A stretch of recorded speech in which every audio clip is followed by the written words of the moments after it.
What's happening, everybody? Grand Prix GB02 here, covering the 2016 Texas State Fair Auto Show. Now, right now, I'm over here with Chevrolet, taking a look at their all-new 2017 Bolt electric vehicle. Now, this is the first time that Chevrolet has actually had the production version out here in the open and unlocked for everyone to get their hands on. So let's see what Chevy has in store for that rapidly rising market of automotive powertrain technology.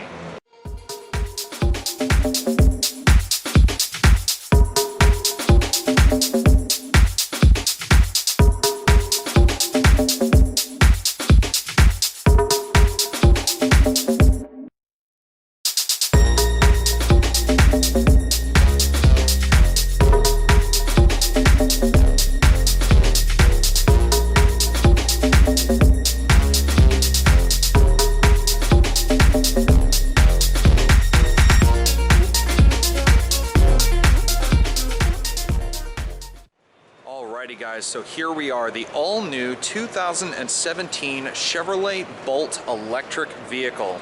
Now, I want to get one thing straight. This car is not like the Chevrolet Volt. This is not simply a hatchback-style version of Chevrolet's extended range electric vehicle. This is an all-new, totally electric car from the ground up. Now, there's only a few headlines that I've been told about this thing already, being the fact that this is the first time I've ever seen this car actually in person or really even heard a whole lot of information about it. So for starters, let's start off with the two available trims. You have the LT and the Premier. My guess is the one I'm looking at, being the fact this one doesn't have a sticker in the window, is that this one is the Premier, because this has so many different options on it. It's actually unreal. But for starters, let's talk about what powers this thing. Under the hood is a 60 kilowatt lithium ion rechargeable propulsion system, as Chevrolet calls it.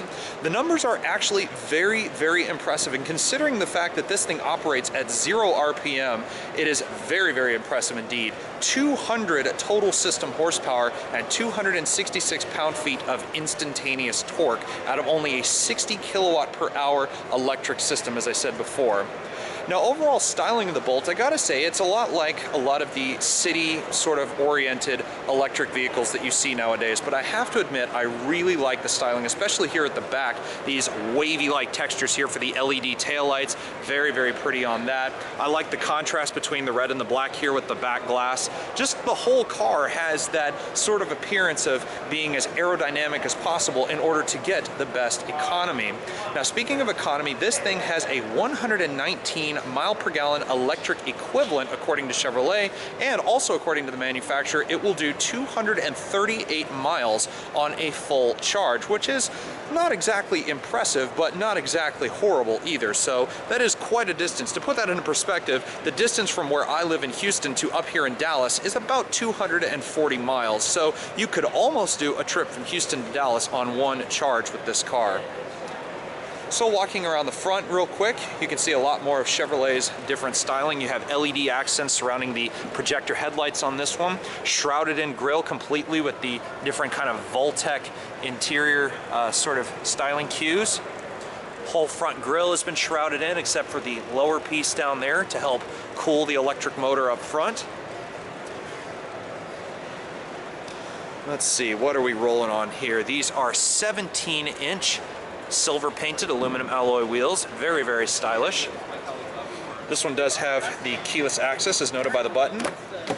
Opening the door here, touch-wise, as far as aesthetics go, again, it's very eco-friendly. You want to have as much eco-friendliness in one of these cars as possible. So a lot of hard-touch plastics up here on the top. You have what kind of feels like paper almost here on this part of the door. So interior quality, actually, now that I'm looking at it, I think this is an LT, not a Premier. But this one also, you see a little bit of rubbery kind of materials here on the door as well. A lot more hard touch plastics here as far as aesthetics go as well. Now, the big surprise for me when it comes to the Bolt EV is that the car is actually larger than most people have actually guessed. I've heard guesses already saying that this car was about as big as a Chevrolet Spark, which ironically there happens to be one right over there, but when you actually step in, I'm 6'1", and I will tell you that the seats in this car are incredibly comfortable. These are the eco-friendly cloth seats, a lot of padding here in the middle. I'm finding that the bolsters, there's like a metal bar that runs down both sides, and it's kind of pinching the middle part of my torso, so not exactly what you'd call comfortable in terms of upper end support.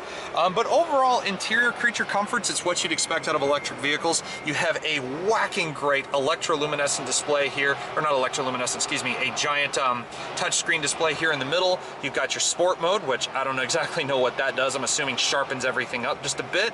You have the home button. So this is Chevrolet's MyLink infotainment system, I can only assume. You also have your single zone climate controls, all of that good stuff. Everything up here in the steering wheel, leather trimmed, nice and good feeling, nice grip extensions up here at about 10 and 2. And then of course you have your liquid crystal display there in the middle for things such as your speed, your charge, and everything else under the sun. Now, as far as just interior space, there's quite a lot in here. There's this big divot down here where you can put all kinds of stuff. It feels like you could stuff a much longer handbag or something in there if you wanted to. You got two cup holders here in the front. The transmission is a 1-speed direct drive automatic transmission, so you just put your foot on the brake, push this little lock mechanism here, pull it all the way back, that's drive. Forward and over is reverse, which is weird. You've got the park button right here, and if you push it all the way up, that is neutral. You also have an electronic parking brake, dual USB imports with auxiliary inputs as well. And overall interior, I would have to say, is very, very interesting in the Bolt. It doesn't really feel like the Volt extended range vehicle like that one over there. So all in all, I'm actually pretty impressed with it. Now, if you want to talk about other interesting things about the Bolt, the other thing that jumped out at me is the back seat space, because the rear seats are actually raised up ever so slightly to allow your rear passengers to actually see over the front occupants. Now, this can be kind of a double-edged ordeal because, of course, you can get in the back, and this can, of course, eliminate things such as travel sickness and whatnot. If you're sitting in the back, you can, of course, can see where you're going, but this can also inhibit the driver's view out the back window. So, again, it has its ups and downs, but comfort level, I'm very comfortable back here. 60-40 split fold rear seats, so that does extend the cargo volume here to 56.6 cubic feet once you actually fold the seats down, remove the headrest and everything else. But overall, space-wise and comfort-wise in the interior, I'm quite impressed with it. Now, looking under the hood really quick, the first thing you'll notice is that there are orange high voltage wires everywhere. Again, this is a full-on electric drive vehicle, and what you're looking at, again, is a 60 kilowatt per hour lithium ion propulsion unit, as Chevrolet calls it. Again, 200 horsepower, 266 pound-feet of instantaneous torque with a range of 238 miles and a 119 mile per gallon equivalent. So, if you're looking for a car that gets really darn good mileage and could do a trip almost from Dallas to Houston, well, then I think you found your car.